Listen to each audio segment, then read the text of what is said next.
Bonjour, pour se faire des amis, il y a quelques règles de bon sens. Je vous ai déjà parlé de deux de ces règles. La première, ne pas critiquer. La deuxième, faire de compliments avec sincérité et honnêteté.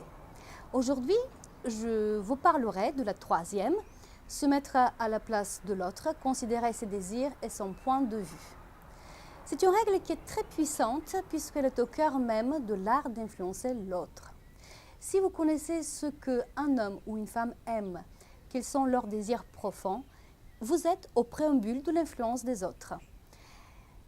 Par exemple, pensez que demain, vous avez un rendez-vous et vous devez persuader quelqu'un de quelque chose. Posez-vous la question, réfléchissez. Si vous étiez à sa place, pourquoi il le ferait ce que vous allez le demander? Connaître ses désirs profonds, connaître ce qu'il aime, cette personne-là, c'est en fait connaître ses motifs, ses mobiles de ses actes, ses motivations.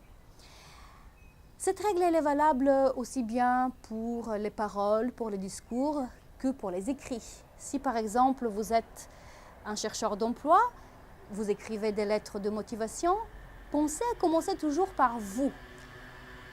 Pensez à réfléchir de quoi a besoin vraiment votre potentiel futur employeur. La structure d'une lettre classique, c'est vous, moi, nous. On finit à la fin avec nous ensemble, mais on commence toujours par le vous. Et ça, c'est quelque chose que les gens oublient souvent, même si cette faculté à se mettre à la place de l'autre, avoir l'empathie paraît évidente, paraît simple. Mais il faut savoir que 90% des gens, dans 90% des cas, ne pensent même pas à cette règle-là, à cette faculté, et ne l'utilisent pas.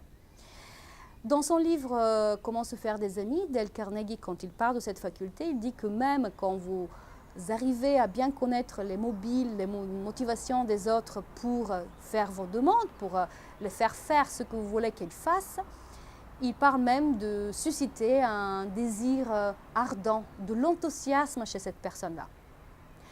Voilà en bref ce que je voulais vous dire sur cette troisième règle qui est décrite dans le chapitre 3 du livre de Dale Carnegie, qui est intitulé « Qui en est capable a le monde avec lui, qui ne l'est pas reste seul ».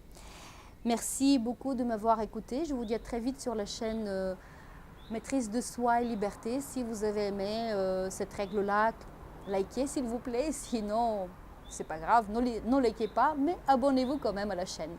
À très vite.